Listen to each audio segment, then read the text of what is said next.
'Twas the night before Christmas, when all through the house not a creature was stirring, not even a mouse. The stockings were hung by the chimney with care, in hopes that St. Nicholas soon would be there. The children were nestled all snug in their beds, while visions of sugar plums danced in their heads. And Mamma in her kerchief and I in my cap had just settled down for a long winter's nap. When out on the lawn there arose such a clatter, I sprang from my bed to see what was the matter. Away to the window I flew like a flash, tore open the shutters, and threw up the sash.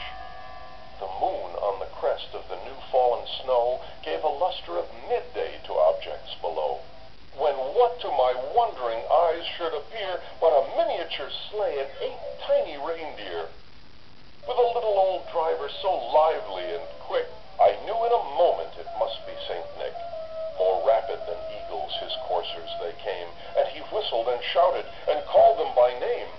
Now Dasher, now Dancer, now Prancer and Vixen, on Comet, on Cupid, on Donder and Blitzen, to the top of the porch, to the top of the wall, now dash away, dash away, dash away all. As dry leaves that before the wild hurricane fly when they meet with an obstacle, mount to the sky, so up to the housetop the coursers they flew, with a sleigh full of toys, and St. Nicholas too.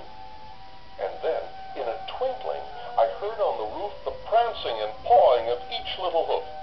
As I drew in my head and was turning around, down the chimney St. Nicholas came with a bound. He was dressed all in fur, from his head to his foot, and his clothes were all tarnished with ashes and soot. A bundle of toys he had flung on his back, and he looked like a peddler just opening his pack. His eyes, how they twinkled, his dimples, how merry, his cheeks were like roses, his nose like a cherry. His droll little mouth was drawn up like a bow, and the beard on his chin was as white as the snow. The stump of a pipe he held tight in his teeth, and the smoke, it encircled his head like a wreath. He had a broad face, and a little round belly that shook when he laughed like a bowl full of jelly. He was chubby and plump, a right jolly old elf, and I laughed when I saw him in spite of myself. A wink of his eye and a twist of his head soon gave me to know I had nothing to dread. He spoke not a word, but went straight to his work, and filled all the stockings, then turned with a jerk, and laying his finger aside of his nose, and giving a nod,